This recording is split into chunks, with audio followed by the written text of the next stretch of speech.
2 years after we broke up, I received a letter from my ex-girlfriend's lawyer, demanding I repay every cent she had spent on me during our relationship. But for Chloe Walton, the heiress to the Walton Corporation fortune, that money was nothing. She was only doing it because her new boyfriend was jealous and wanted proof that I was completely out of her heart, even though she knew I was already drowning in debt from my mother's medical bills. $380,020. That was the grand total she had spent on me over the years. The 20 cents was for a takeout meal she'd bought my mother when I was completely broke. I couldn't believe she'd even included that. I finally scraped the money together after maxing out my very last credit card. 2 years ago, I had sold myself to Chloe Walton to pay for my mother's treatment. I knew she only saw me as a stand-in for her young nephew, but I didn't care. That is, until her nephew, Liam, returned from abroad, found out about me, and threw an enormous tantrum, demanding in front of everyone that I pay back every dollar Chloe had ever spent on me. The very next day, Chloe threw a ledger at me I'd never seen before.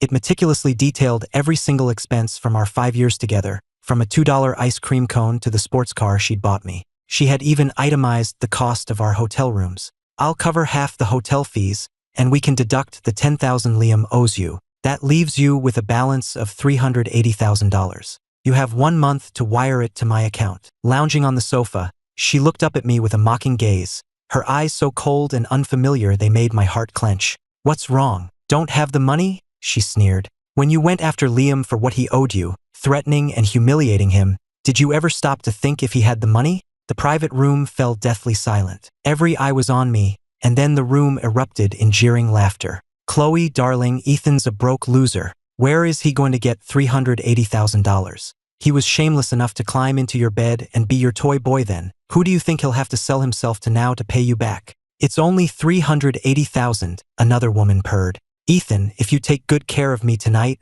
I'll give you $350,000. Chloe seemed to crack a small smile, swirling the wine in her glass with disinterest. Well, that has nothing to do with me. Ethan, if you can't pay on time, I'll have no choice but to sue you. At her words, the blood drained from my face. A sharp pain shot through my chest, as if I'd been stabbed, and I nearly doubled over. This wasn't the first time she had come after me for Liam's sake since he'd been back. The first time, she punished me with 3 days of no food because I hadn't made him dinner on time. The second time, she had my hand broken because I accidentally dropped Liam's tablet. The third time, just because Liam was in a bad mood, she forced me to dress as a clown and perform the stunt of breaking a stone slab on my chest, a trick that almost killed me. And now, all I did was ask for the $10,000 back that Liam had tearfully begged me to lend him, and Chloe had dragged me here to be publicly crucified by her and her pack of wealthy friends. Everyone was waiting for me to break, to become their evening's entertainment. But the thought of my mother's staggering medical bills gave me strength. I forced a smile and turned to the woman who had made the offer.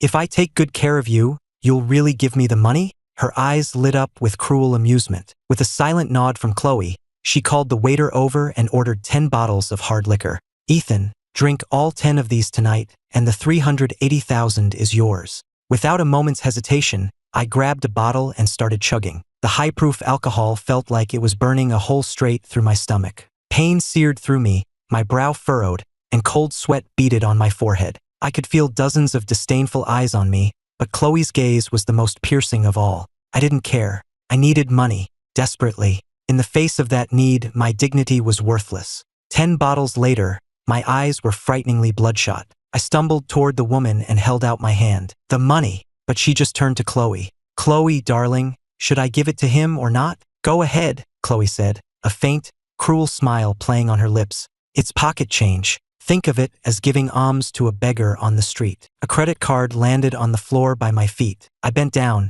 picked it up, and immediately rushed to the hospital. With this money, my mother could finally have her surgery. But after I arrived and paid the outstanding balance, the doctor approached me with a look of profound regret. Ms. Walton gave a direct order, he said, his voice low. We are to cease all medical treatment for your mother. Our hands are tied. My world collapsed. I frantically dialed Chloe's number, ready to beg her for mercy.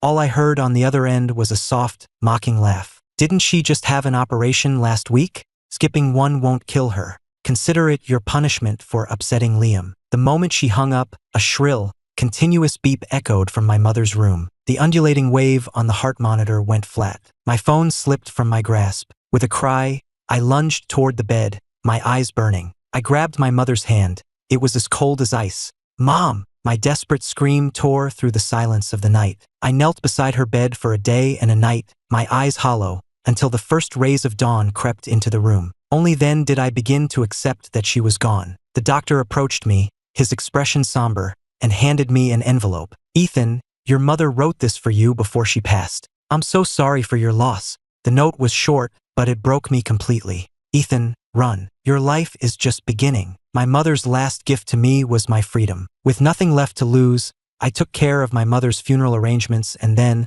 without a second's hesitation, I called the National Research Institute. "Professor Albright," I said, "I've made my decision. I want to join the project." The professor's voice trembled with excitement. "Ethan, are you sure? Is everything with your mother settled? And what about that woman you love?" I cut him off. "My mother is gone, and I will never love that woman again." There was a brief silence on the line. Then he said gently, "Ethan, I don't know what you've been through these past 5 years, but the most painful times are when we grow the most. Your life is just beginning." He was right. How could I let the life of a prodigy be destroyed in a toxic swamp like Chloe Walton? Maybe I did like Chloe, just a little. She was beautiful, she was good to me, and she was willing to pay for my mother's treatment. What more could I have asked for? But that all changed when Liam came back. One night, Chloe, who never drank, got drunk and confessed, "Liam, I miss you so much I think I'm going insane. I wish I'd never pretended you were just my nephew." I picked up the photograph she'd dropped. It was a handsome young man who bore a striking resemblance to me.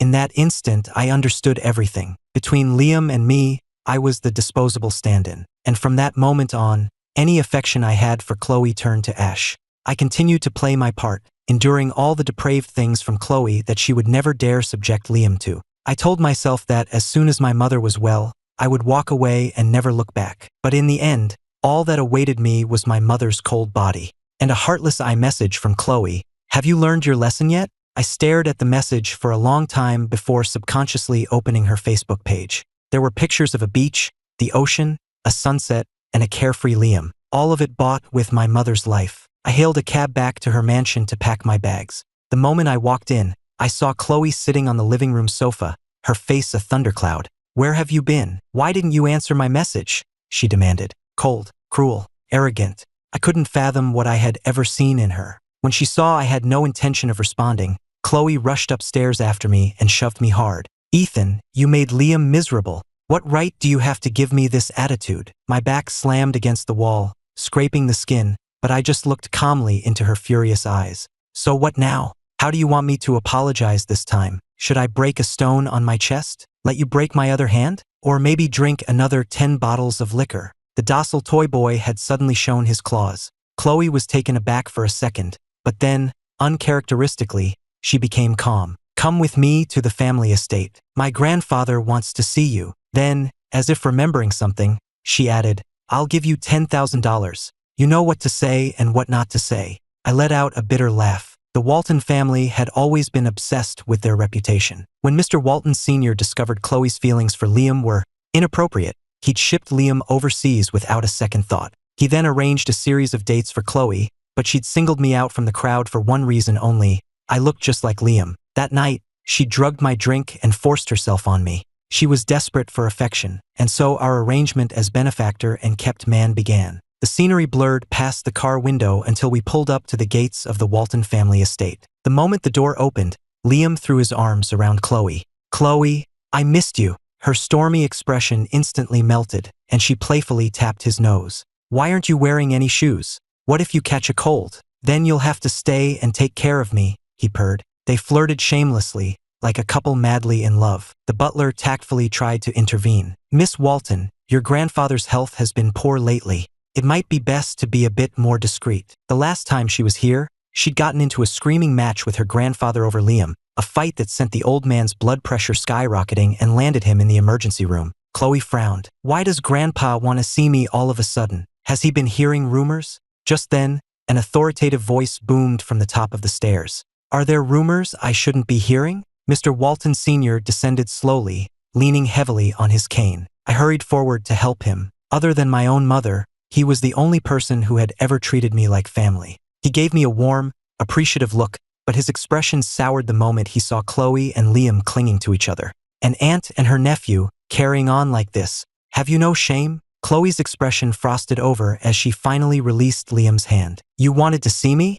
Her grandfather snorted. Yes, about your marriage to Ethan. You two have been together for 5 years. It's high time you made it official. I've already made the arrangements. 1 month from today, you and Ethan will be married. At this, Liam's face went white. Chloe's rejection was swift and absolute. I refuse. With a sharp crack, her grandfather's cane struck her across the back. You were the one who insisted on being with him, he roared, full of frustration. You stood at your parents' grave and promised you would make him happy. And now, you've dragged this out for 5 years. How much more of his life are you planning to waste? I lowered my gaze, a sudden wave of memories washing over me. We'd had good times, Chloe and I. She was a ruthless businesswoman, a shark in the corporate world. But for me, she had softened. Once, just because I said, please, no more bloodshed, she spared an enemy who had tried to have her killed. From that day on, everyone knew she had a weakness. She was a staunch materialist, yet on the 3rd night I was delirious with a high fever.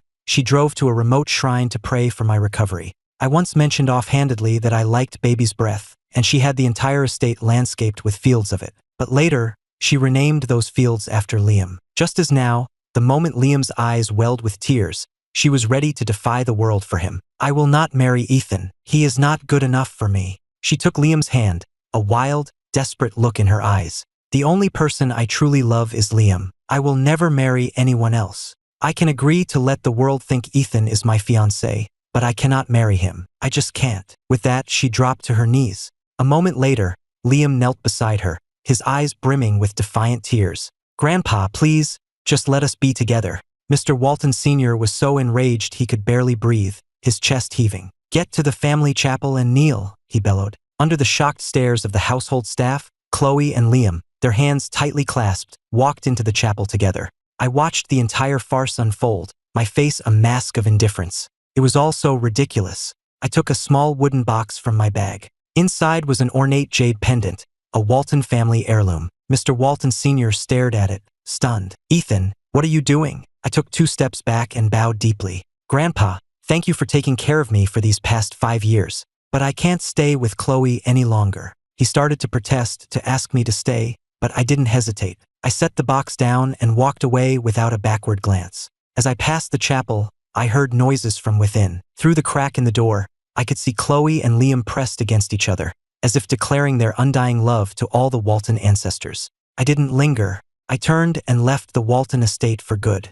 First, I went to the bank and transferred the $380,000 into Chloe's account. Then, I went to Walton Corp and resigned from my position as her assistant. The HR manager, one of the few friends I had there, clapped me on the shoulder. Ethan, he said with genuine relief, congratulations on your escape. I felt a massive weight lift from my shoulders. My debt to Chloe Walton was paid. When I returned to her mansion that evening, a glass shattered at my feet, spraying shards that cut my arm. Chloe stormed towards me, her face contorted with rage, and slapped me hard across the face. Ethan, my grandfather treated you like his own flesh and blood, and you tried to kill him. You pushed him down the stairs. My cheek throbbed, but a surge of panic washed over me. What happened? How did he fall? What are the doctors saying? A pathetic, whining voice drifted down from the 2nd floor.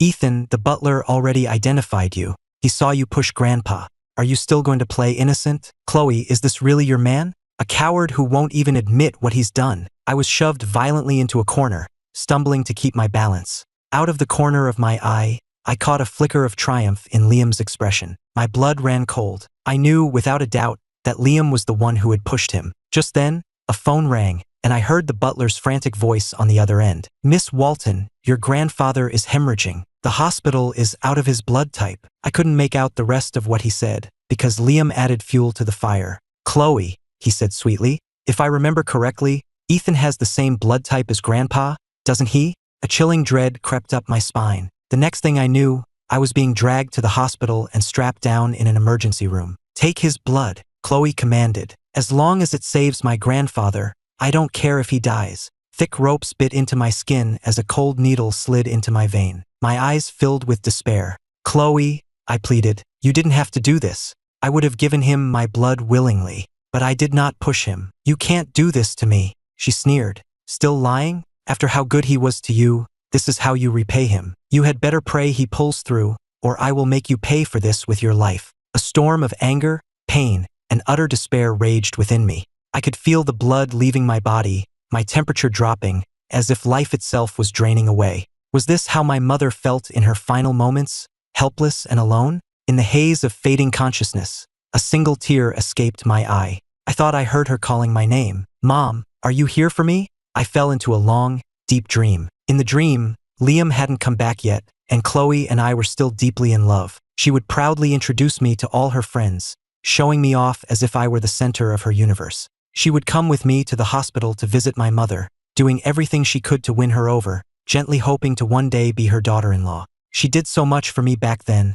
making my heart flutter in ways I'd never felt before. I truly believed we had a future together. Then, a bucket of ice water shocked me awake, drenching my thin clothes and sending a brutal, agonizing chill deep into my bones. The dream was over. Chloe sat across from me, her gaze like ice. "You should be grateful my grandfather is stable. Otherwise, you would have died on that operating table. But until he wakes up, you're gonna stay in here and think about what you've done. And be ready to give more blood at a moment's notice." A buzzing filled my ears, and goosebumps erupted on my skin. This was her dungeon, the place she dealt with her enemies. Countless people had met their end in this room. It was perpetually dark, and the air was thick with the metallic tang of old blood. I once joked with her, "If we ever become enemies, are you going to lock me in here and torture me?" Back then, she had promised me with absolute certainty, "Never, we'll never be enemies." And yet here I was, thrown into this charnel house by her own hand, all because of a transparent lie.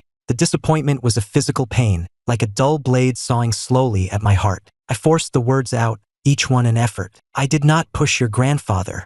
I didn't do it. I have nothing to be sorry for, and I will not reflect in here." I tried to push myself up, but my body was a wreck. I couldn't even get to my feet. Chloe let out a derisive snort. "Ethan, you're such a convincing liar, but I'm done believing a single word that comes out of your mouth." With that, she turned and left, and the lights went out, plunging me into absolute, blood-scented darkness. A wave of pure terror washed over me, and I felt myself start to unravel. I'm claustrophobic, severely, can trigger panic attacks so bad I can't breathe. Chloe knew this. For my sake, she used to keep the mansion lit up all night. But now, the door to the dungeon burst open. Liam stood there, looking down at me with utter contempt. "You pretty boy," he sneered. "If your face didn't look a little like mine, Chloe would have never given you the time of day. But don't worry, once I'm done with it, you won't be seducing anyone ever again." He advanced on me with a small knife, his eyes wild with a jealous, unhinged rage, and swung it at my face. A primal need to survive took over. My eyes burned as I threw up a hand to defend myself, but I felt no pain. "Ethan," a furious voice roared from the doorway. The next thing I knew, a powerful force slammed into me, sending me sprawling to the floor. My head cracked against the corner of the wall. I landed on something hard. The sickening crunch of bone under my weight made my skin crawl. I had fallen on a skeleton. But what truly defied belief was what I saw next. Liam, having plunged the knife deep into his own shoulder, collapsing in a pool of his own blood. "Ethan," he gasped, "I came to help you, and you tried to kill me." I panicked, desperate to explain to Chloe that I hadn't touched him. But she was in a greater panic than I was, screaming for someone to get Liam to a hospital, demanding the best surgeons in the city. Her white dress was splattered with blood. Her arm was bleeding where she'd scraped it on the rusty door, and her eyes were a frantic web of red. She was a complete wreck, fragile and falling apart. She even screamed at her friends when they tried to comfort her. "Get away from me," she shrieked. Then she fell to her knees, praying with a desperate fervor. "If Liam dies, I'll die with him." I had never seen her like this. Suddenly, the doors to the operating room flew open and a nurse rushed out. "The patient is bleeding out, and we're out of his blood type." Without a second's hesitation, Chloe rolled up her sleeve. "Take mine," she said. "We have the same blood type. I can save him." "Chloe, are you insane?" one of her friends cried, trying to stop her. "He's just a man. No matter how much you love him, he's not worth this." Chloe's gaze was chilling. "Liam is the love of my life," she said, her voice dangerously low. "He is my life. I can't live without him." The surgery lasted for 24 hours, but Liam pulled through. Chloe was weak from blood loss, but she was ecstatic. She had the entire hospital wing cleared, bringing in a team of specialists to attend only to Liam, and she never once left his side. Everyone was talking about their great love story, but all I could think about was my mother's final, agonizing moments. It turned out Chloe Walton held the power of life and death in her hands.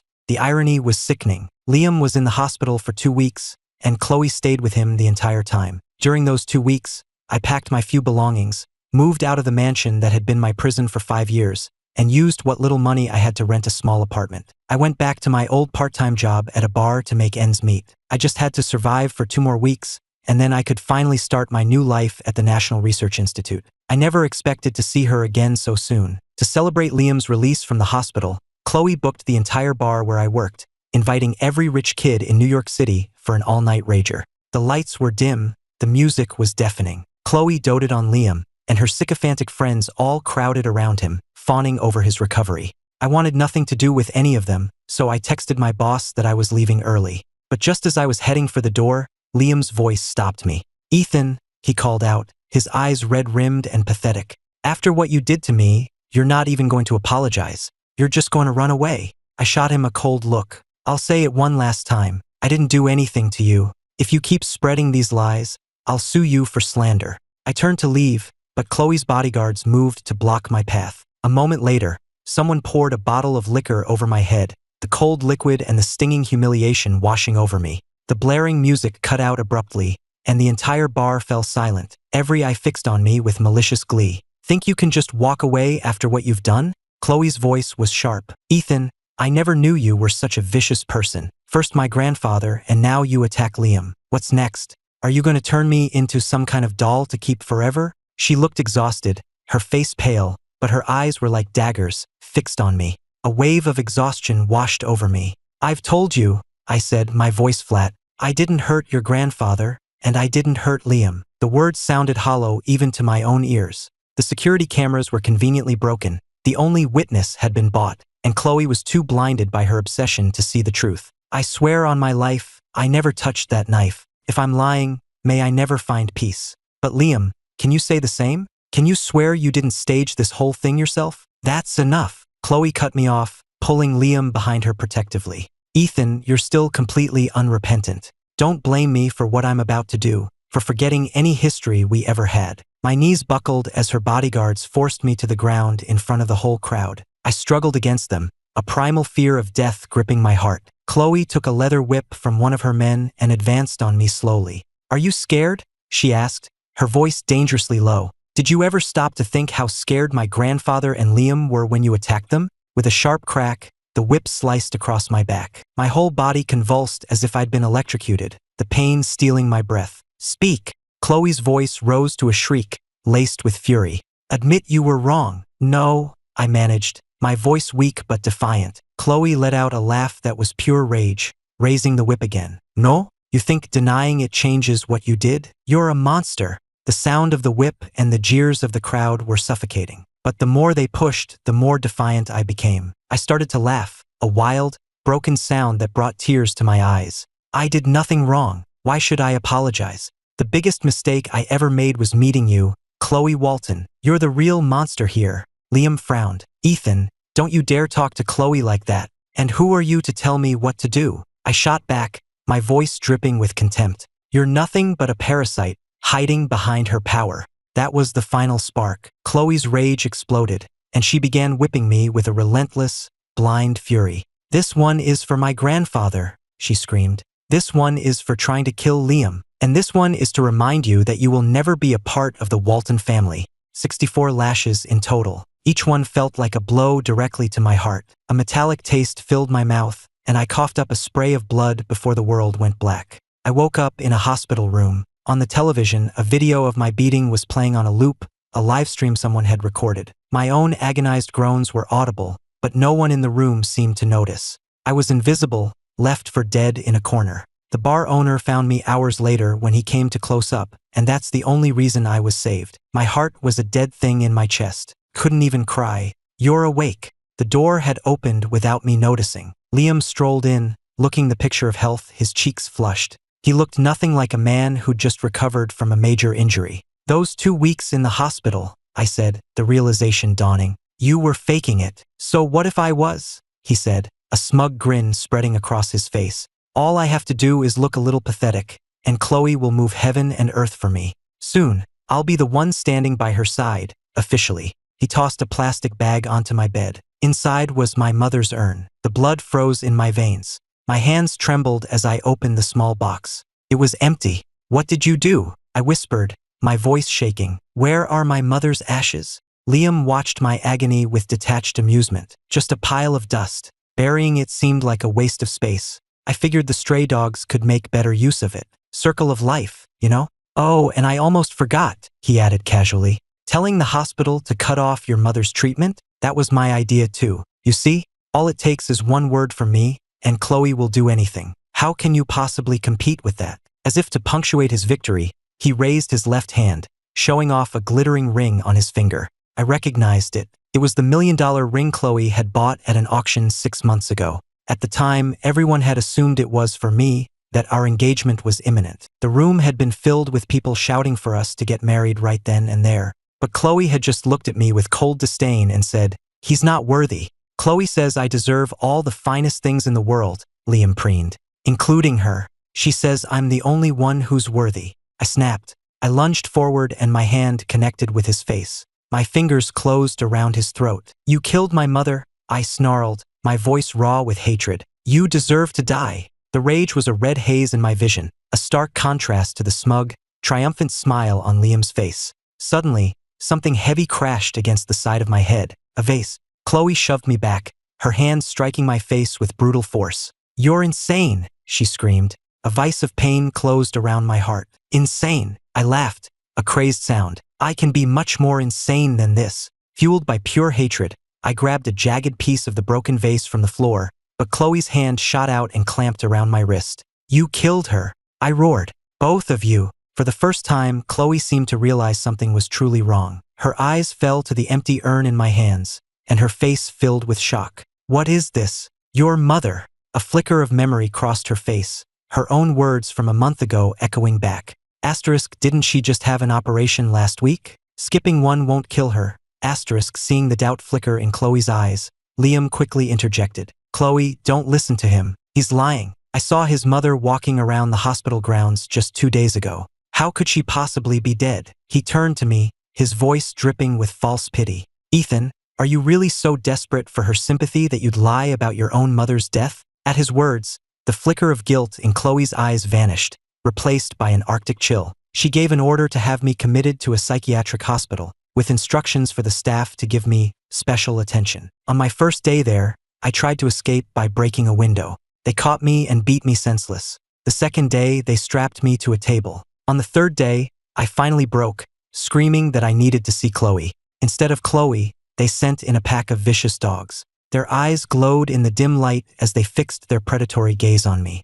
From a speaker above, I heard Liam's mocking voice. "Ethan, whether you live or die today is all up to you." The blood rushed to my head, and my world tilted on its axis. I prayed this was all a nightmare, prayed I had never met, never loved Chloe Walton. But we had been so close once. In the bedroom, the study, the shower, even on her office desk, our passion had been wild and all-consuming. I never imagined that one day, that same intimacy would be the weapon she used to destroy me. Just as I resolved to bite through my own tongue, the door to the room was kicked open. Chloe stormed in, flanked by bodyguards, her eyes blazing with a violent fury. Her men quickly subdued the dogs. For the first time in what felt like years, I felt the warmth of her body as she caught me. I was shaking uncontrollably, and then the world went dark as I collapsed into her arms. When I woke up, I was back in a bed at her mansion. The sound of terrified yelping and screaming echoed from the living room. I dragged myself out of bed and cracked open the door. Chloe was sitting on the sofa,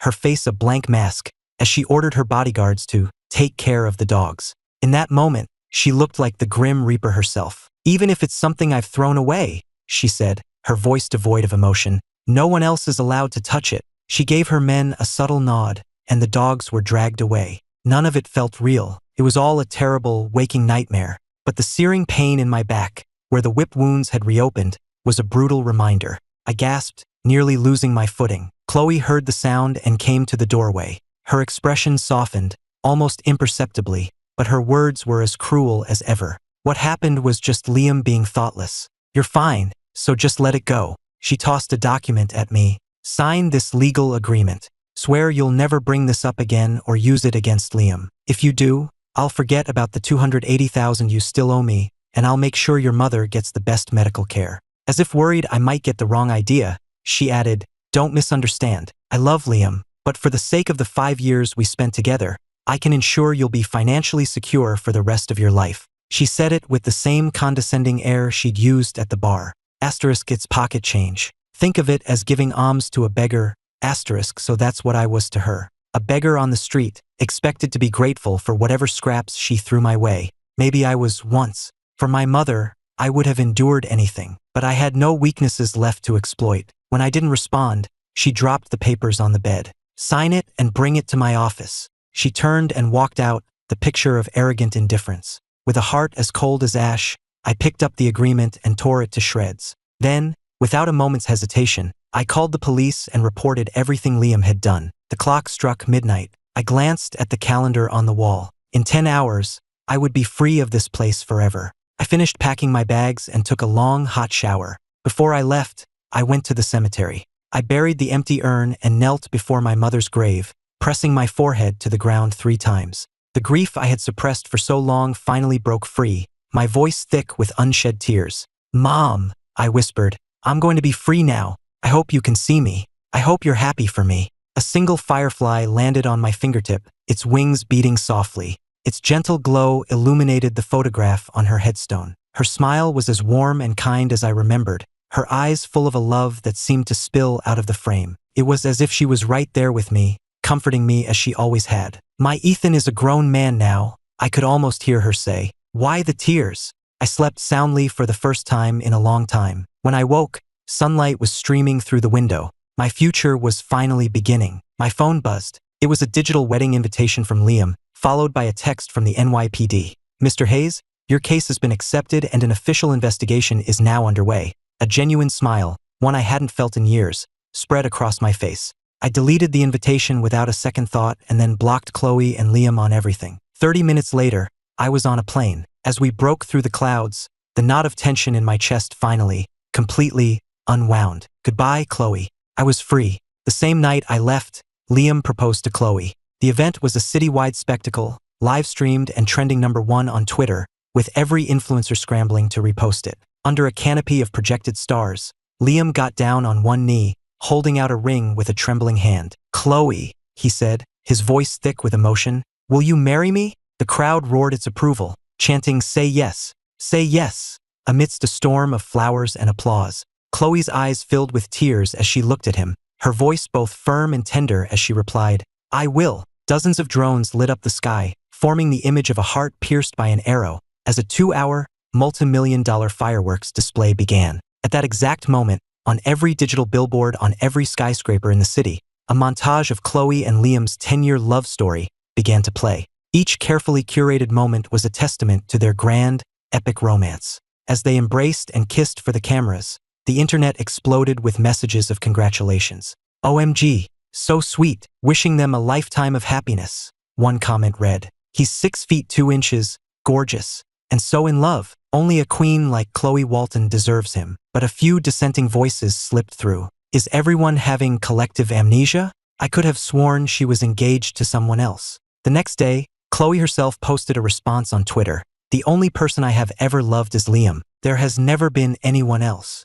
The post was accompanied by a collage of smiling photos of the two of them from the past decade. Leaning against her shoulder, Liam scrolled happily through the supportive comments. "Chloe," he murmured, "aren't you worried Ethan will be hurt when he sees this?" Chloe playfully tapped his nose. "He was just a stand-in. Why would you worry about him?" Satisfied, Liam pressed his advantage, suggesting they get married right away. Chloe hesitated. She didn't care about public opinion, but she had to consider her grandfather. She was afraid the shock might be too much for him when he woke up. But all her reservations melted away at the sight of a single tear rolling down Liam's cheek. She decided then and there to give him the wedding of the century, setting the date for 1 month away. Known for being a ruthless workaholic, she cleared her schedule completely, personally overseeing every single detail of the planning. The flowers had to be red roses, flown in fresh from Ecuador. The gown and tuxedo were custom-made on a rush order by a world-renowned designer. She even designed the layout of the venue herself. She was determined to make the man she loved the happiest man in the world. On the eve of the wedding,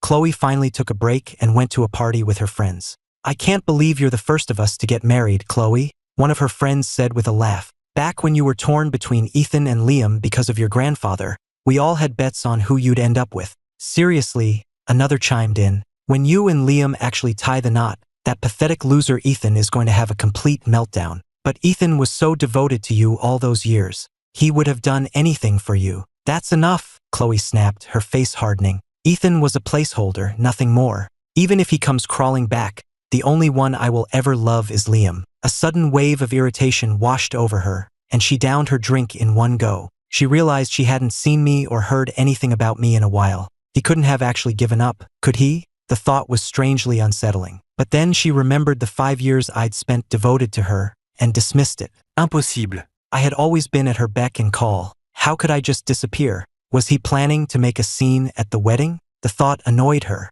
In her mind, I was already guilty of being irrational and pathetic. The noisy room fell silent for a moment before someone asked, "So, Chloe, what are you going to do about Ethan?" Their eyes were hungry, predatory, as if waiting for her permission to tear me apart. A complex mix of emotions churned inside Chloe, and she snapped at them impatiently. Leave him alone. She left the party, leaving a room full of stunned faces behind her. When she got back to the mansion, Liam was waiting for her, dressed in a sharp suit, looking as alluring as ever. Normally, the sight would have ignited a fire in her, but tonight, she felt nothing but a strange apathy. For the first time ever, she brushed him off. The wedding is tomorrow. We should get some sleep. When he protested, she patiently soothed him until he drifted off. But sleep wouldn't come for her. After hours of tossing and turning, she finally got up and took a cold shower.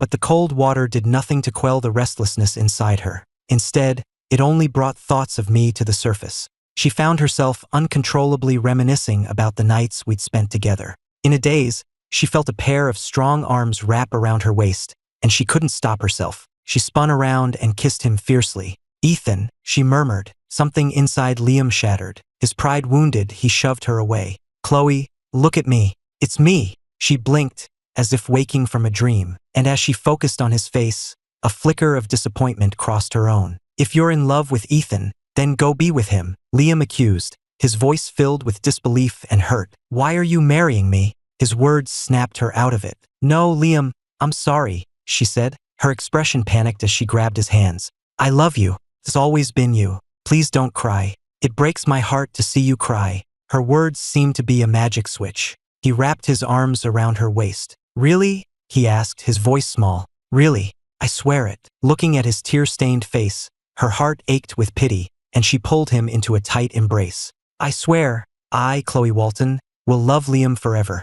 If I ever break that promise, may I die a horrible death." The words were barely out of her mouth before Liam clapped a hand over it. "Are you crazy?" he whispered, his eyes wide. The Waltons were notoriously superstitious and had a strict rule against making such oaths. Yet for him, Chloe had repeatedly defied her family's traditions and her grandfather's wishes. The thought made him smile through his tears. "Then we promise. Neither of us will ever betray the other." "I promise," Chloe said, her voice soft and indulgent, linking her pinky with his. It was well past midnight by the time she finally got him to fall asleep. Chloe went to her study to get some work done, but she couldn't concentrate. Her mind was a tangled mess, and her thoughts kept drifting back to me. She remembered my eyes, how they used to smile like the sun, how I had seemed like an angel descending into her world. I could knit the warmest scarves, cook the most comforting meals, and I had even once, with a surgeon's steady hand, saved her life. I had seemed capable of anything, my inner strength a solid, unshakable core. Between the two of us, I had always been the anchor. But after Liam came back, everything changed. I grew quiet and withdrawn, becoming obsessed with money, my every other word a demand for more. Anxious, Chloe picked up her phone and, for the first time in a long time, opened her iMessage thread with me. The empty chat history and call log made her pause. How could that be? She closed and reopened the app, rebooted her phone, but it was no use. There were no new messages from me. It was true I hadn't messaged her much in recent years, but I would at least check in occasionally, or ask for money for my mother's treatments. This silence was completely out of character. Chloe typed out a message, asking how I was, then deleted it. After a long moment, she placed the phone face down on her desk without sending anything. She glanced out the window. The sun was rising, but the sky was bizarrely split, half clear and half choked with dark, thundering clouds. It was a perfect reflection of the storm in her own heart. Her alarm went off. Pushing down her unease, Chloe went to wake Liam. 2 hours later, the venue was filled with guests, and Chloe was in her dressing room, waiting. As the start time approached, a knot of anxiety tightened in her stomach. Part of her was relieved I wasn't there. She didn't want the hassle of dealing with me. But another part of her was disappointed. After 5 years together, there was still a connection, however twisted. She had hoped I would come, wish her well like a friend, and then finally, gracefully exit her life for good. She picked up her phone and sent me a text. "Where are you?" The moment she hit send, there was a knock at the door. It was the wedding planner. "Ms. Walton, it's almost time. We should get you in position." "I'll be right there," Chloe said, setting her phone down on the table. She didn't see the small red exclamation point that appeared next to her message. Delivery failed. The ceremony was magnificent. Flowers, champagne, a red carpet, every detail had been personally approved by Chloe. Liam stood at the end of the aisle, his eyes fixed on the grand entrance, his expression full of adoration. The music shifted, the doors swung open, and Chloe appeared, looking radiant as she began her steady walk towards him. She was moments away from marrying the man she had loved for years, the man she was supposed to spend the rest of her life with. But as she looked at Liam's smiling face, all she felt was a hollow ache, a persistent feeling that something was deeply wrong. For a fleeting moment, his face blurred, replaced by mine. She could almost hear my voice, soft and hopeful. "Chloe, will you marry me someday?" The voice from her memory merged with the one in front of her. Liam was looking at her, his expression serious. "Chloe Walton," he said, "I'm finally marrying you." The words snapped her back to reality. This was her wedding. This was the man she had promised to love for the rest of her life. Her voice softened. "Liam, I love you." But the words had barely left her lips when the doors to the hall were thrown open and a group of police officers strode in. They walked directly to Liam, flashed their badges, and snapped a pair of handcuffs on his wrists. "Liam Knight," the lead officer said, "you're under arrest for aggravated assault. You need to come with us." The bustling hall fell completely silent. Liam's face was a mask of terror. "Why are you arresting me?" "Chloe, help me." Chloe, recovering quickly from the shock, stepped in front of the officers. "There must be some mistake," she said, her voice firm. "Liam is the kindest person I know. He could never." The officer's face was impassive. "As a person of interest in the case, Ms. Walton, we're going to need you to come with us as well." The wedding of the century came to a screeching halt. It was the biggest scandal of the year, and every news outlet in the city was scrambling to cover it. At the police station, Chloe stared grimly at the mountain of evidence, a cold dread spreading through her. In addition to the assault charges, Mr. Knight is also accused of bribing the director of a private psychiatric facility to facilitate further violence against Mr. Hayes, the detective explained. He pushed another file across the table. "Mr. Hayes is pressing charges on all counts and has refused any possibility of a settlement." The sheer volume of information was suffocating. She wanted to defend him, to scream that they had it all wrong, that he wasn't that kind of person. But the evidence was irrefutable. Screenshots of bank transfers, file text message exchanges, and crystal-clear surveillance footage that pinned her to her chair, speechless and immobile. She had always thought he was just a little insecure, a little spoiled, but fundamentally good. She remembered him as a child, crying his eyes out because he'd accidentally stepped on a butterfly. How had that boy become so twisted that he could orchestrate someone's torture and feel no remorse? Chloe went to the interrogation room. The moment she saw Liam's pale, terrified face and his eyes swimming with tears, her anger melted away, replaced by a familiar ache of pity. He rushed to her, sobbing. "Chloe, I'm so sorry. I only did it because I love you so much. I was afraid of losing you to him. I was so scared he would take you from me. I know I was wrong. Please, you have to help me. I don't want to go to jail. I still want to be your husband." A deep weariness settled over Chloe, but she comforted him out of habit. "Stop crying. I'll take care of it. You won't go to jail. But as for the wedding, we'll talk about that later." She pulled her hand from his grasp and walked out without looking back. A week later, as promised, she had him released on bail. But things were different. She started to distance herself from him, no longer answering his every call or catering to his every whim. She stopped returning his texts. "What's this, Chloe? Giving up on love?" A friend teased her one night. "If you're done with Liam, you could always go back to Ethan. We all saw how devoted he was to you, and your grandfather adored him. Why are you so hung up on Liam, anyway?" It had been a while since she'd heard my name,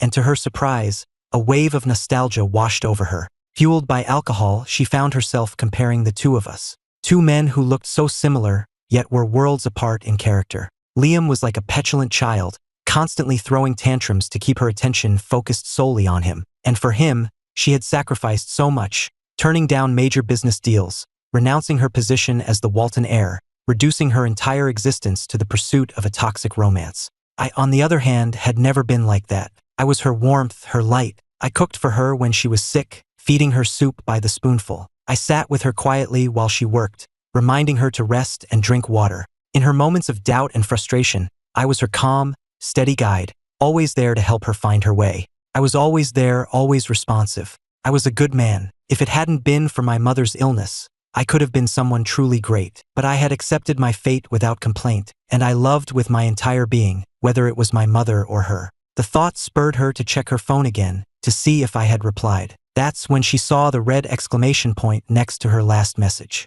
Her heart dropped. In all the years we'd been together, no matter what she'd done to me, I had never once raised my voice to her, let alone blocked her number. I loved her too much. How could I ever block her? Was this just a game? Was I playing hard to get? The thought calmed her, and a small, pleased smile touched her lips. Ignoring the surprised looks from her friends, she abruptly left the party and drove straight to the mansion. On the way, she stopped at my favorite dumpling shop in the village and picked up an order of crab and pork soup dumplings. I used to drive an hour out of my way just for a taste of them. All she had to do was show up with these dumplings and give me a sincere apology, and I would forgive her. She was sure of it. She sped through the city streets and into the gated community. All the other mansions were lit up, but the one I had stayed in was dark. He's probably just asleep, she thought, her heart filled with anticipation as she let herself in and went straight to my old room. She couldn't wait to hold me, to pull me into her arms and tell me how lost she'd been without me. But when she flipped on the light switch,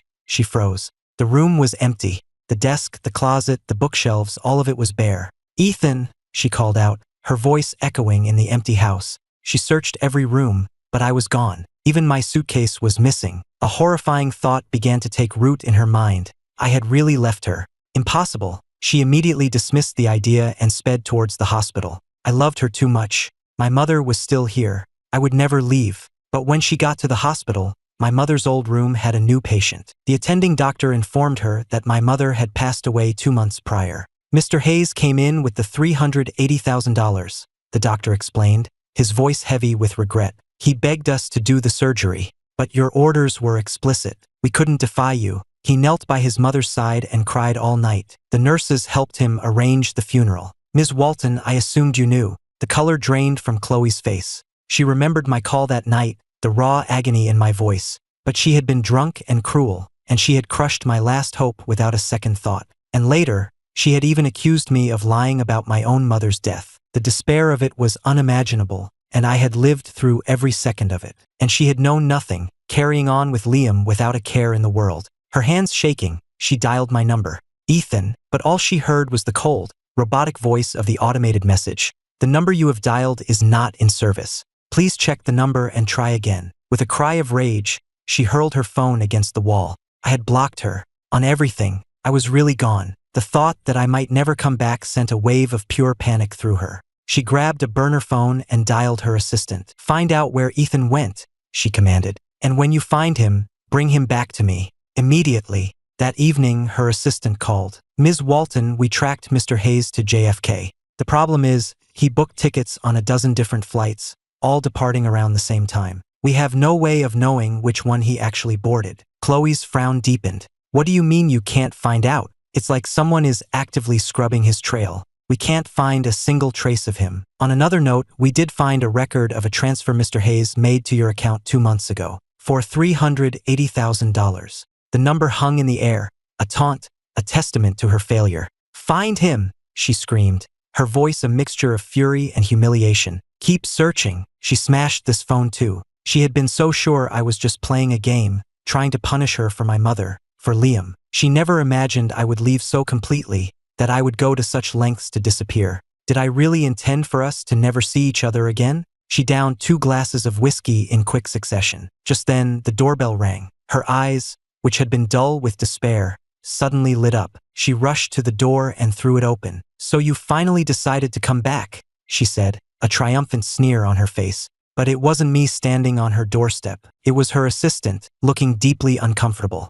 Her hope died as quickly as it had flared. "What do you want?" she snapped. "I'm sorry, Ms. Walton," the assistant said respectfully. "Your phone wasn't going through. I had to come in person. It's about your grandfather. He's awake." 30 minutes later, Chloe arrived at the hospital, her dark dress making her face seem even paler and more drawn. "Grandpa," she began. His cane cracked against her back. "Kneel," he commanded. Under the weight of his absolute authority, she sank to her knees. "Do you have any idea what you've done?" he roared. "It was Liam. Liam was the one who pushed me down those stairs. He nearly killed me. And you were going to marry him? What did you think that would do to Ethan, to the Walton family name?" He slammed his cane against the floor, each impact echoing the frantic beating of Chloe's heart. She looked up, her eyes wide with disbelief. "Grandpa," she stammered, "who did you say pushed you?" "It was Liam, you fool. He came to me demanding the family heirloom, begging for my permission to marry you. When I refused, he pushed me down the stairs without a second thought. That, Chloe, is the nephew you raised for 10 years. A vicious, ungrateful snake." His words landed like hammer blows, filling her with a profound and sickening shame. She couldn't believe it. The boy she had cherished for so long, her first love, was a monster. Attempted murder, false accusation, slander, any one of them was a serious felony. How could Liam have dared? "Grandpa," Chloe said, her voice low and steady, "don't worry. I will handle this. I will give you justice." After leaving the hospital, she drove directly to the house where Liam was staying. Having been ignored for days, he was both overjoyed and hurt to see her. "Chloe, you finally came. I thought you were still mad at me, that you were going to leave me." He turned on the waterworks, his tears falling as easily as ever, but for the first time, they had no effect on her. "Come with me," was all she said. An hour later, they were standing at the gates of a cemetery. The clear evening sky had given way to a sudden, violent thunderstorm. Dark clouds roiled overhead, and a cold wind whipped through the trees, making Liam shiver. "Chloe, why are we here? Can we please go back?" he pleaded, clutching her hand. In the past, she would have immediately given in, her heart aching for his distress. But now her face was a cold, emotionless mask. "Keep up," she ordered. Sensing her dark mood, Liam gritted his teeth and hurried after her. They stopped in front of a simple headstone. In the gloom, he couldn't make out the photograph on it. "Chloe, what is this place? Who is this?" Before she could answer, something shoved him hard from behind, and his knees gave out, hitting the muddy ground with a sickening thud. He cried out, and in a flash of lightning, he finally saw the face in the photograph. It was my mother. He tried to scramble away, but one of Chloe's bodyguards grabbed him by the collar and forced him back to his knees. "Are you scared now?" Chloe's voice was as cold and hard as the rain. "You should have thought of this when you convinced me to cut off her medical care." Her voice dropped to a furious whisper. "You killed Ethan's mother. You pushed my grandfather down the stairs. You set him up. You're a monster. So why do you keep pretending to be a saint? I told you I would love you forever. I told you I would do anything for you. All you had to do was ask, and I would have burned down the world for you. So why did you lie to me? Why did you turn me into your weapon, your executioner, over and over again? Do you have any idea how it felt to learn the truth?" Her roar made him flinch, and tears immediately sprang to his eyes. Seeing the raw, uncontrolled fury on her face, he was terrified. "Chloe, please, let me explain. I only did it because you love me too much?" She cut him off, her voice dripping with disgust, her eyes filled with a bottomless disappointment. She had heard that excuse 100 times. And every single time, she had forgiven him, cleaned up his mess, protected him from the consequences. But this kind of love was suffocating. She grabbed the back of his head and slammed his face into the dirt in front of the grave. "You're going to stay here all night," she hissed, "and you're going to repent." She turned and walked away, locking the cemetery gates behind her without a backward glance. After a night of pure terror, the moment the sun rose, Liam's frayed nerves finally gave out. The world went black. He woke up in a bed back at the house. Chloe tossed a set of signed divorce papers and a one-way plane ticket onto the bed. "From this moment on, you have no connection to the Walton family. I never want to see your face again." In the end, their 10 years together meant something. She didn't destroy him completely. She just exiled him, ensuring they would never cross paths again. But Liam wouldn't give up. "Chloe, please, I know I was wrong. Don't send me away. I love you. I can't live without you." He grabbed his phone, frantically scrolling through photos of them together. "Don't you remember this? We climbed that mountain in Aspen. We watched the sunrise in Maui. We spent that whole week locked in our hotel room in Paris. We had so many good times together, Have you forgotten all of it? Can you really just throw away 10 years of our lives? But Chloe's voice was calm, devoid of emotion. I haven't forgotten, and it's because it was once so good that this ending is so pathetic. Her past hopes now only served to deepen her present pain. Get out, she said, leaning down, her eyes boring into his,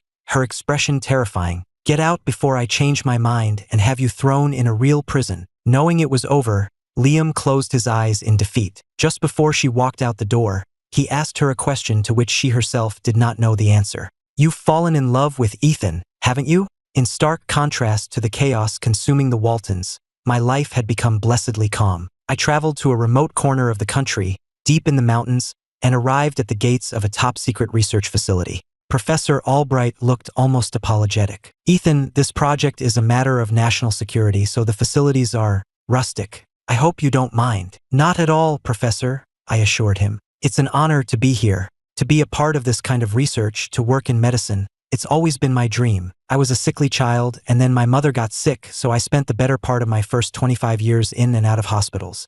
I was always in awe of the doctors, watching them pull people back from the brink of death. Seemed like magic. I knew then that I wanted to do that, to save lives. So I dedicated myself to my studies, working day and night until I was accepted into the top medical school in the country. I excelled there, discovering a natural aptitude for the work. Even during those years in Chloe's gilded cage, I never stopped studying. I was born to be a doctor. For the next month, I threw myself into my work, catching up on the latest research and honing my practical skills. At the end of the month, I took an assessment exam and stunned everyone by scoring near-perfect marks, officially earning my place at the institute. The work was grueling, but for the first time in years, I was surrounded by friends who shared my passion. During a team-building retreat, a photo fell out of my wallet. A senior researcher on my team picked it up. Ethan, he asked, reading the name on the back. Who's Chloe Walton? Your girlfriend. I froze. I hadn't heard her name in so long. Seeing the photo of us together felt like looking at a ghost. It took me a moment to even process who she was. The memory of her had already faded so much. I took the photo from him, tore it into tiny pieces, and dropped it in the trash. Just someone I used to know, I said. Not important. His curiosity was piqued. So, have you ever had a girlfriend? A guy who looks like you and is as smart as you must have women lining up. They can't run fast enough, I joked. For the next 2 months, I poured every ounce of my being into my research. My 6 a.m. to 10 p.m. schedule became legendary, a pace no one else could match. Professor Albright was immensely proud, telling anyone who would listen, "That's my protege." Building on the work of those who came before me, I finally had a breakthrough. I raced to Professor Albright's office, the data clutched in my hand. "Professor," I said, trying to contain my excitement, "the approach is working. If we stay on this track, I think we're going to have results very soon." The professor was ecstatic. He immediately sent the data to headquarters in Washington, D.C.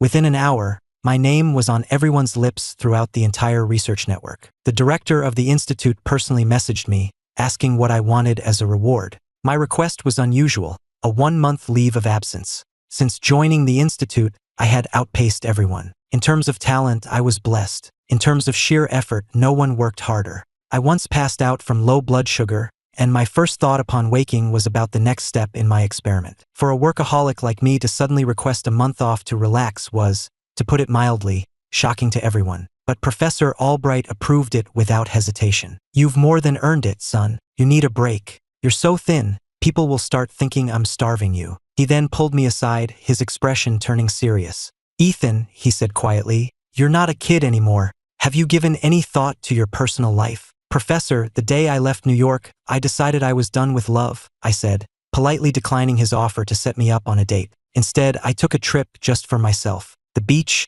the ocean, the sunset, all the simple joys I had postponed for years because of Chloe, I was finally able to experience them. I even went hiking in the Rockies, and on a quiet peak under the vast sky, I felt like I could talk to my mother again. The sun on my face felt like her gentle touch, as if she had never left. On my way back, Professor Albright was supposed to pick me up from the airport, but he called at the last minute. "Ethan, something's come up. It's pouring out there, but don't worry. I've sent my daughter to get you." The moment I hung up, a sweet, familiar voice called my name from behind me. "Ethan." I never imagined I would run into my first love like this. I turned, my eyes wide with shock, and stared at the woman in front of me. Took me a moment to find my voice. "Bianca? You're Professor Albright's daughter."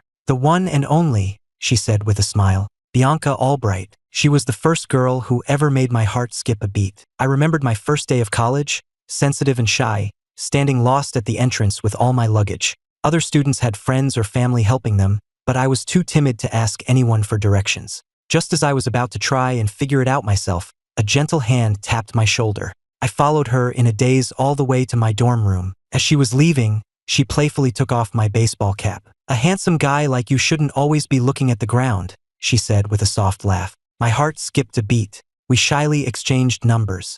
After that, I started seeing her everywhere. I saw her dancing with the cheerleading squad on the football field, heard her playing beautiful melodies in the music room, and we kept running into each other in the stairwell of the science building. Her eyes always seemed to be smiling, and her laugh was the most infectious sound I'd ever heard. She was one of the most popular girls on campus, yet for some reason, she always seemed to find her way to me, calling out my name in that bright, cheerful voice. Everyone assumed we were a couple, and we might have been if my mother hadn't gotten sick. I pushed her away, and she ended up transferring to a school in Europe. I thought that was the end of our story, but the Bianca standing in front of me now was even more direct than I remembered. She stood on her toes, her smiling eyes locked on mine, and said, "Ethan, can I ask you out on a date?" A warmth I hadn't felt in years spread through my chest, but I tried to hide it. "Bianca, please," I said, a little too formally. The car ride was quiet after that, until we pulled up in front of a charming house. "My dad wanted to have you over for dinner," she explained. I didn't object, so I followed her inside. Professor Albright, however, was nowhere to be seen. It was just Bianca, bustling around in the kitchen. Sensing my awkwardness, she smiled. "Anything you don't eat?" "No," I said, sitting up a little straighter. She laughed. "Relax. I don't bite." Feeling a bit useless just sitting there, I offered to help in the kitchen. She didn't refuse, but she didn't give me much to do, just asking me to hand her a dish or a utensil now and then. When we finally sat down to eat, I was stunned. She had made all of my favorite foods, things I hadn't eaten in years. She'd even remembered my favorite dessert. It was just like back in college. She had always had this uncanny ability to know exactly what I liked. She had never asked me about my preferences, but every little thing she did for me was always exactly right. A question that had been on my mind for 5 years finally came out. "How did you know I liked all this?" "I just paid attention," she said with a shrug. "At club dinners, you always went back for seconds of the same few dishes, and you have a sweet tooth. It wasn't hard to figure out." I looked down at my plate, a strange feeling washing over me. It was amazing, the difference between people. One person could spend 5 years by your side and know nothing about you. Another could be gone for just as long and remember every little detail.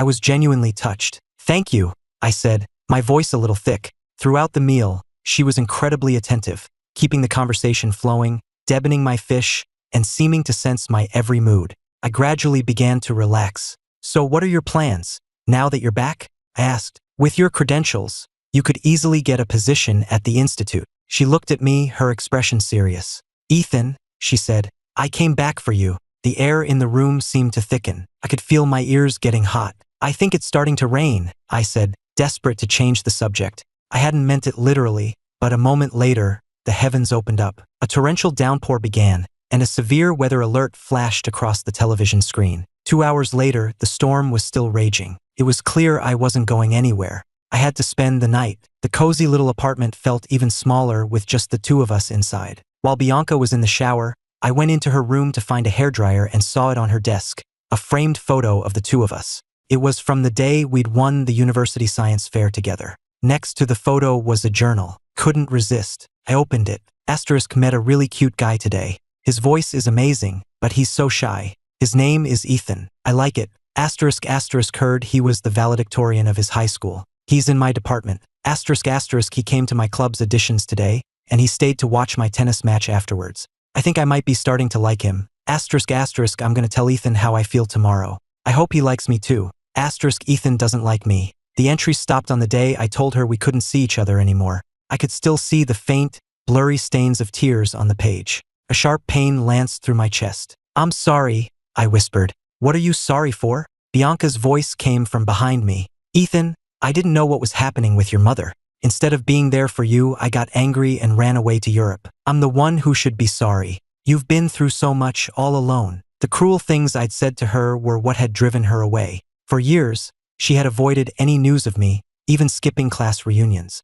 She had thrown herself into her work, trying to forget, but she had never stopped thinking about me. The longing had become a tidal wave, and 3 months ago, it had finally overwhelmed her. She decided to come back to find me. She just never imagined the hell I had been living in for the past 5 years. I took a deep breath. What's past is prologue, I said. After that night, I dove back into my research. But now I had a partner by my side. On busy nights, we'd spend all night in the lab, working from dusk until dawn, united in our shared purpose. In our free time, we'd go into town for a movie or try out a new restaurant. If Chloe was a sudden, violent storm on a calm sea, Bianca was the rainbow that followed. Every moment with her was so effortlessly happy that I almost forgot she had come back with a purpose, and that purpose was me. I had to admit, the power of a first love is a force to be reckoned with. She took care of me in 1,000 small ways, always showing me a gentle respect I hadn't realized I was starving for. She planned all our dates, each one a carefully crafted escape designed to help me unwind from the pressures of work.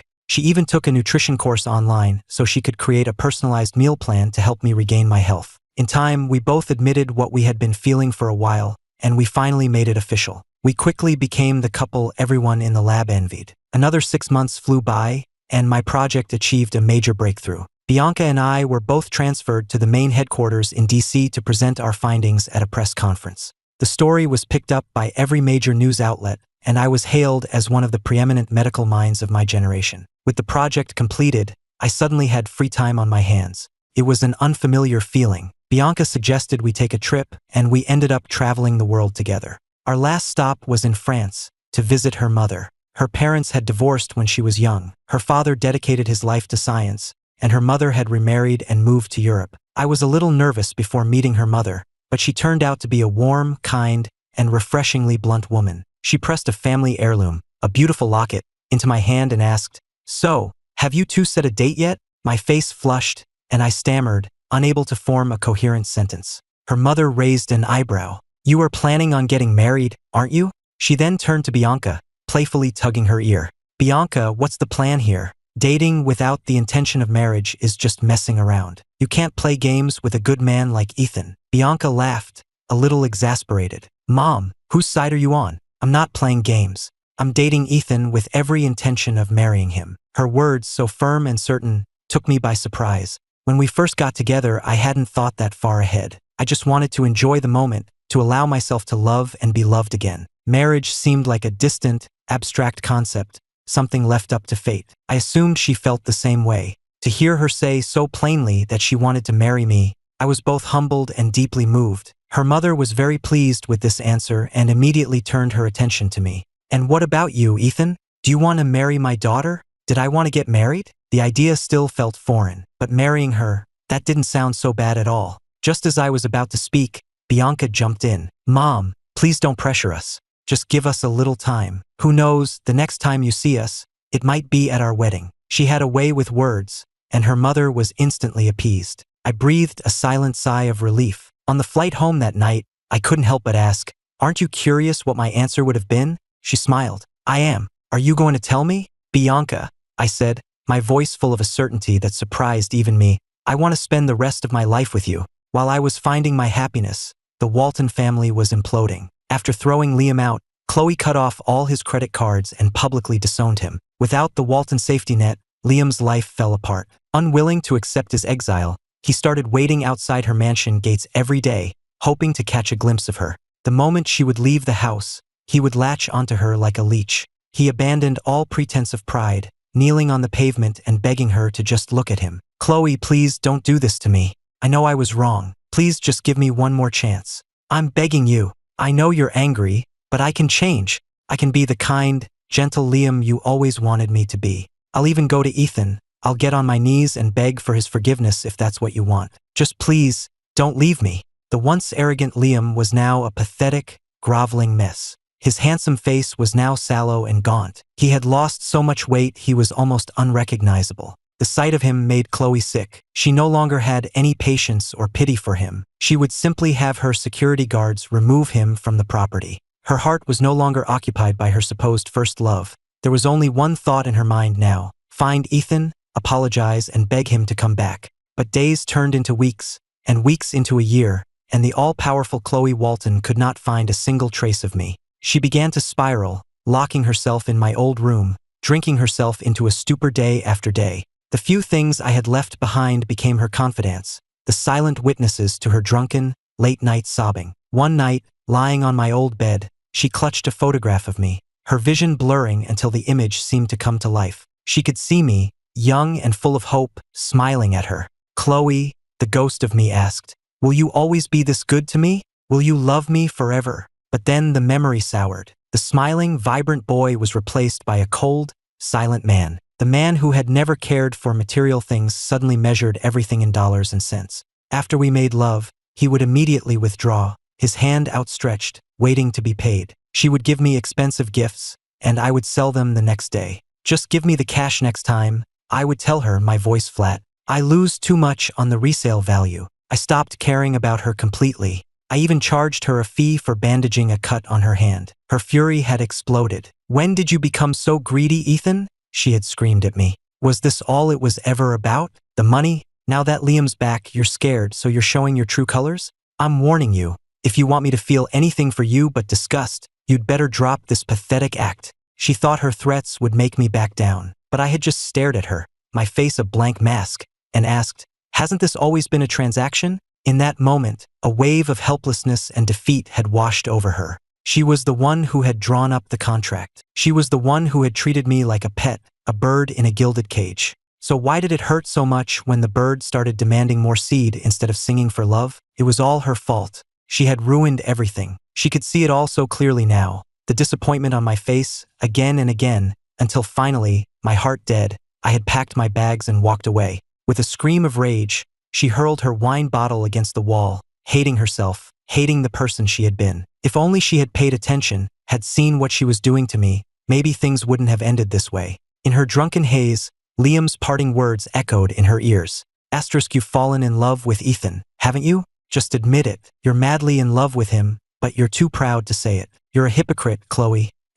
Love? After all this time, after all the pain and disappointment, she finally had to admit it to herself. She was in love with me. She hadn't appreciated me when I was there, and now that I was gone, she couldn't stop thinking about me. How pathetic. She had always known, on some level, how much I had sacrificed for her, but she had taken it all for granted. I had given up my dreams to be with her, content to be her pretty bird in a cage. I had given up my freedom, my future, all because I was foolish enough to believe we had one together. I had wanted nothing more than to be with her, but time and time again, she had chosen Liam, leaving me broken and bleeding. But whatever pain I had felt then, she was feeling it 1,000 times over now. She tore my old room apart, and in a dusty corner, she found it, my old wish jar. Inside were 999 tiny, folded paper stars. She began to open them, one by one, each unfolded wish a tiny piece of my heart laid bare. Go on a real date with Chloe. See a movie with Chloe. Take Chloe to Paris. After unfolding every last star,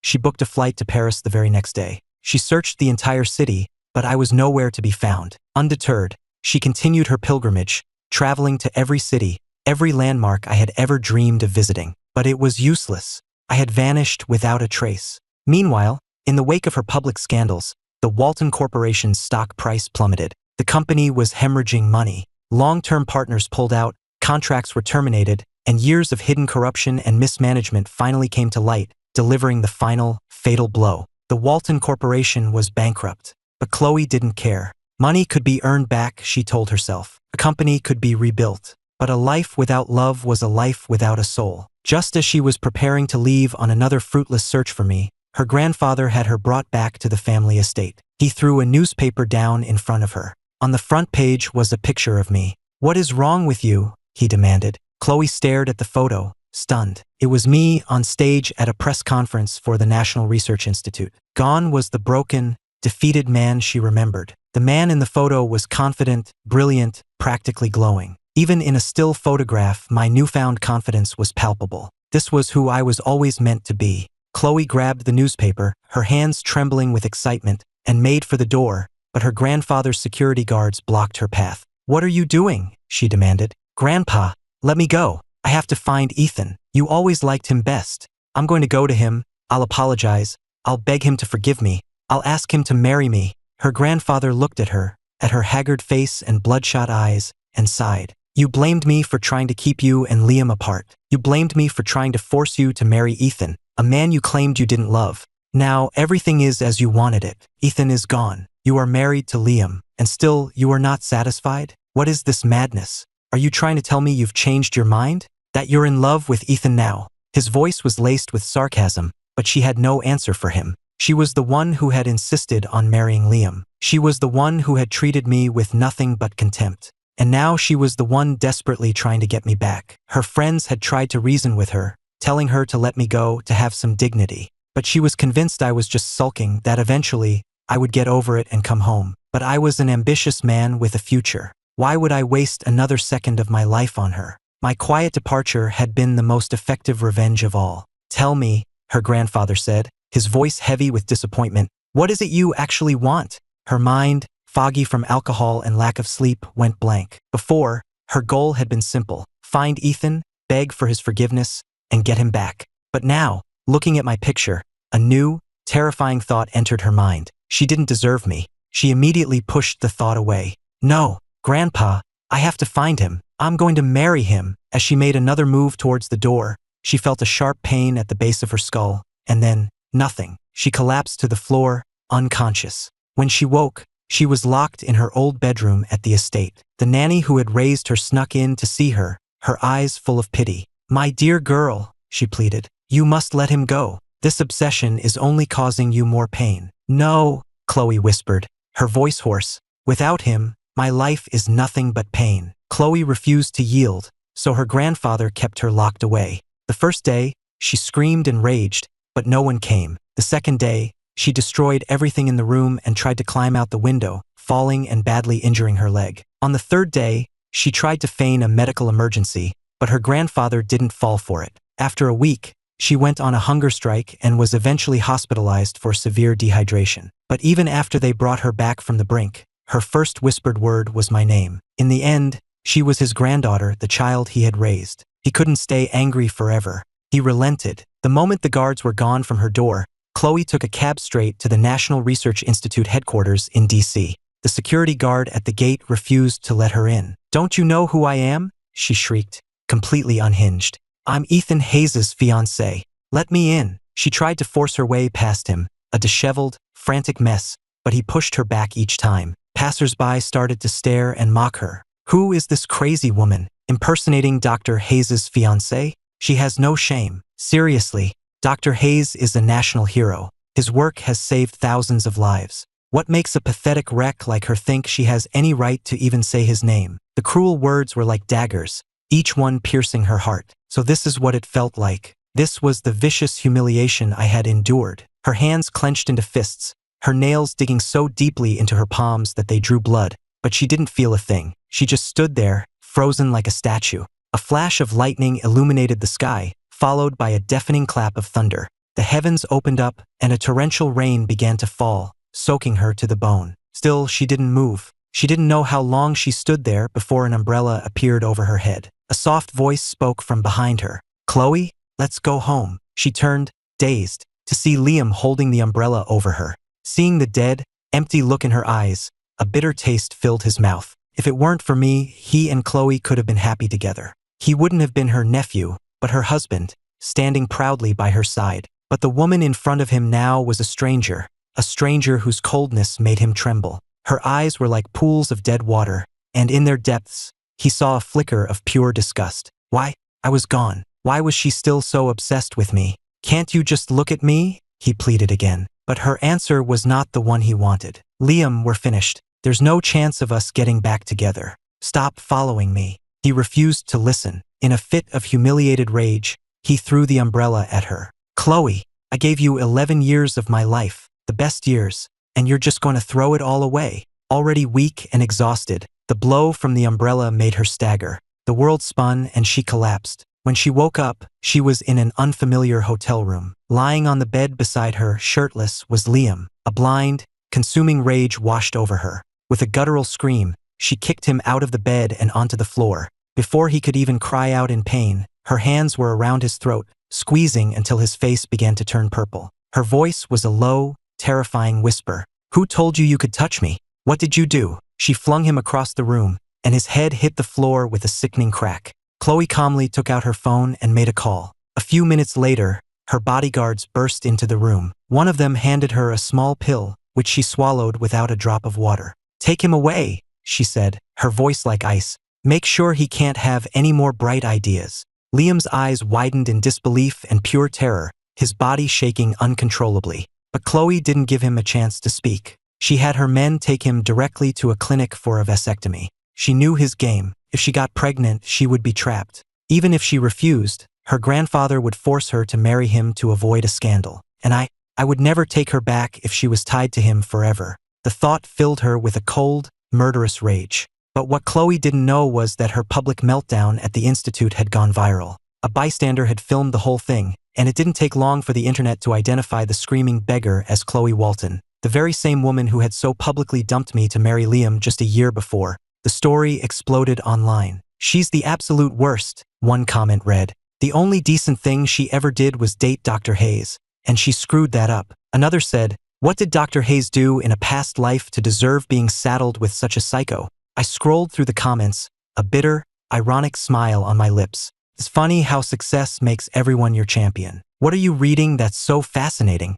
Bianca asked, wrapping her arms around me from behind and planting a soft kiss on my cheek. But when she saw what was on my screen, her expression tensed. She took the phone from my hand and placed it face down on the table. "Why are you looking at that?" she asked, her voice tight. I looked at her, at the nervous energy radiating off her, and narrowed my eyes. "You already knew about this, didn't you? Why else would you be acting so guilty?" "Yes," she admitted without hesitation. "I had to go back to the lab last night to pick something up, and I saw the whole thing." Even now, she looked annoyed. She confessed that the moment she'd seen Chloe there, she had been overcome with an almost irresistible urge to punch her in the face. She had wanted to make her pay for everything she'd put me through. But then she'd remembered our history, and she'd been afraid of upsetting me. So instead, she had just called security and had her removed. "Are you upset?" she asked, her voice small and uncertain. "Do you feel sorry for her?" I almost laughed. "Feel sorry for her?" Bianca, she brought every last bit of this on herself. "Whatever I felt for her died the day my mother did. There's nothing left." Seeing the worry still lingering in her eyes,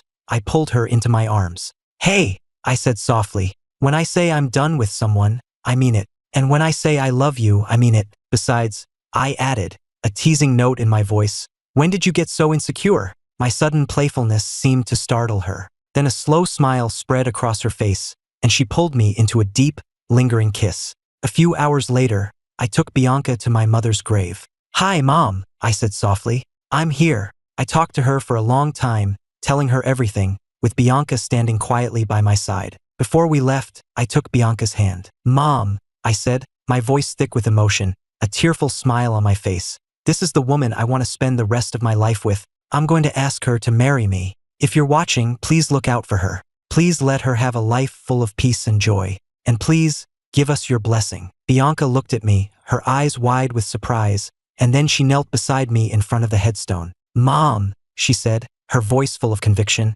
"I promise you, I will take care of Ethan. I will never let him down." I broke into a tearful smile. As we were leaving the cemetery, I heard a voice call my name, a voice I knew all too well. "Ethan." My smile froze on my face. I watched as Chloe walked towards us. She hadn't expected to see me either. She had only come to pay her respects at my mother's grave. She was about to call out to me when she saw her, the woman walking beside me, our hands intertwined. But what truly shocked her to the core was hearing me, in front of my mother's grave, say I was going to marry this other woman. "Ethan," she demanded, her voice trembling. "Who is she?" I met her gaze, and I knew that all she saw in my eyes was emptiness. I raised my hand, the one that was holding Bianca's. "She's my fiancée," I said simply. Bianca instinctively moved to stand slightly in front of me, her eyes fixed on Chloe with a cold, protective glare. Chloe's composure shattered. "That's impossible," she shrieked. "You love me. How could you be in love with her?" I had no desire to engage with her madness. I took Bianca's arm and started walking towards our car. "Ethan," she rushed to block our path, dropping to her knees on the pavement in front of me. "Ethan, please," she begged, her voice a pathetic whimper. "I thought I loved Liam, but I was wrong. It's you. It's always been you. Please just give me one more chance. I know I was wrong. Please, forgive me." She reached for my hand, but Bianca slapped her, hard, sending her sprawling to the ground. Even the kindest person has their limits. Bianca grabbed Chloe by the collar and hit her again, her face a mask of cold, contained fury. It was a mirror image of the past, of the whip cracking against my own back. "This is for Ethan," Bianca said, her voice low and dangerous. "This is for his mother.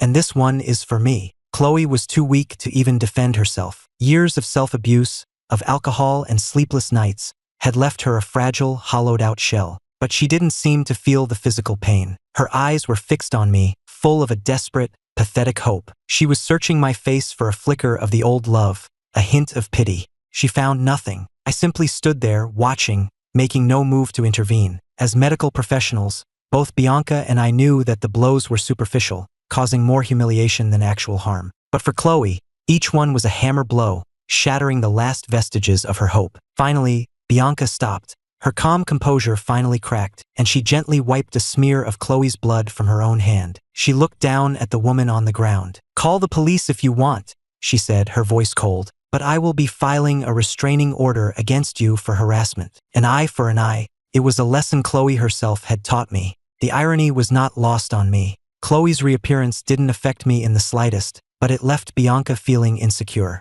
She kept trying to probe, to ask if I had really meant what I'd said about marriage, or if it was just a way to hurt Chloe. I didn't know whether to laugh or be exasperated. But then I remembered my own years of uncertainty and insecurity, and my heart went out to her. Only someone who has been starved of love can be so afraid of losing it. I decided to put her fears to rest. I booked a venue and set a date for our wedding, 1 month away. The day after we set the date, I suggested we go to City Hall and make it official, but she refused, saying the time wasn't right. For the next few days, she was strangely secretive, leaving early in the morning and coming home late at night without any explanation. I was starting to get confused. She had been so thrilled when we'd set the date, so why the sudden hesitation? I got my answer on the third night. She invited me to a restaurant, and when I arrived, I found the entire place had been decorated like a wedding reception. A moment later, the entire restaurant began to sing "Happy Birthday," and I realized with a jolt that it was my birthday. Bianca emerged, pushing a large cake, followed by Professor Albright and his wife,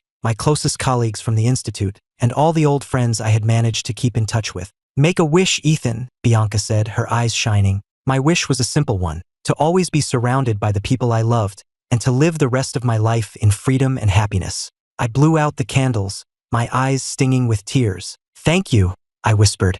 After the party, Bianca drove me to a beautiful little house on the north side of town and handed me a set of keys. She looked up at me, her eyes full of a love so deep it took my breath away. "Ethan," she said, "will you be the master of this house? Will you be my husband and share the rest of your life with me?" Tears streamed down my face, my voice thick with emotion as I answered, "Yes, of course, yes." The moonlight streamed through the windows of our new home as the lights inside flickered on, and then off. After that night, everything fell into place. We both took 2 months off from work to plan the wedding together, handwriting the invitations, choosing the flowers, making sure every detail was perfect. Everything was going smoothly until the night before the wedding, when I received a text from Mr. Walton Sr. *, "Ethan, I know this is a lot to ask, but I was hoping you might come to the hospital. It's about Chloe." He had been good to me, so I went. The woman in the hospital bed was a skeletal stranger, a ghost of the vibrant, arrogant Chloe I remembered. Mr. Walton Sr. looked 100 years old. "It's kidney failure," he said, his voice a dry rasp. "The doctors say she doesn't have a month." I lowered my gaze and said nothing. Bianca had already told me what her contacts had found. After I left, Chloe had started drinking, heavily. She had drunk herself into the emergency room with a bleeding ulcer, and the first thing she did when she got out was open another bottle. It was no surprise her body had finally given out. She stared out the window, her expression blank, her lips a thin, bloodless line. She was silent for a long time. When she got the diagnosis, I was the first person she had asked for. There were so many things she wanted to say to me, so many things she still wanted to do with me. But after another hemorrhage landed her back in the ICU, she had finally given up. What right did a dying woman have to interfere in anyone else's life? "You must be happy to see me like this," she said, her voice a weak, sarcastic rasp. "You always wanted to be rid of me. Now that I'm dying, you must be thrilled." I shook my head. "No." Her dull eyes suddenly lit up with a flicker of hope. "Really? Does that mean you still?" "No." I cut her off, my voice flat. "It means that my life goes on, with or without you in it." In other words, she was irrelevant. Her life or death had no bearing on mine. A bitter laugh escaped her lips. She opened her mouth to say something else, but I cut her off. If you only brought me here to listen to this nonsense, then I'm leaving. My fiancé and I are getting married on Monday. You're welcome to come, if you're still around. I placed an invitation on her bedside table and walked out. Because I truly didn't care, I didn't see her snatch the invitation and tear it to shreds, sobbing like a heartbroken child. But after she was done crying, she painstakingly taped the pieces back together. To see me on my wedding day, even if she wasn't the bride, would be enough. 2 days before the wedding, she had a sudden, miraculous recovery. It was what the nurses called a rally before the end. She liquidated all her remaining assets and had the money wired to my bank account. The next day, the entire sum was wired back with a short, formal message from my lawyer. Ms. Walton, please refrain from any further contact. Chloe stared at the message for a long time, her tears eventually turning into a broken, hollow laugh. Ethan, please come back, she whispered to the empty room. There was no reply. The wedding was beautiful, a romantic, fairy tale setting with flowers, soft lighting, and beautiful music. To Chloe, who watched from the back row, it was all a bitter mockery of her own failure and arrogance. Bianca was breathtaking in a simple white gown, her hair swept up, looking like a goddess come to earth. She walked down the aisle slowly, her steps steady and sure, her eyes fixed on me. Amidst the joyful cheers of our friends and family, the officiant began. Bianca Albright, do you take Ethan Hayes to be your lawfully wedded husband, to have and to hold, from this day forward, for better, for worse, for richer, for poorer, in sickness and in health, to love and to cherish till death do you part? Bianca's eyes filled with tears. I do, she said, her voice full of emotion. The officiant then turned to me. Ethan Hayes, do you take Bianca Albright to be your lawfully wedded wife, to have and to hold, from this day forward, for better, for worse, for richer, for poorer, in sickness and in health, to love and to cherish, till death do you part? In the back of the church, Chloe held her breath, her eyes, red and swollen, fixed on me. I looked into Bianca's eyes, my own full of a love that was calm, and deep, and true. I do, I said, and with those 2 words, what little was left of Chloe Walton's spirit finally shattered. After the ceremony, Chloe limped out of the church, hoping for one last look at me. As I stepped onto the street, she saw it, a car, speeding directly towards me. Behind the wheel was Liam. Without a single thought, Chloe threw herself in front of the car. The impact sent her flying 30 feet through the air. The single white rose she was clutching scattered across the pavement as she landed in a pool of her own blood. Her last sight was of me walking away, getting smaller and smaller. Ethan, she whispered, and then her eyes closed for the last time. The sirens wailed as the police apprehended Liam. 2 years later, Bianca and I welcomed a daughter into the world. The sun was shining, and a gentle breeze was blowing. Felt like a benediction.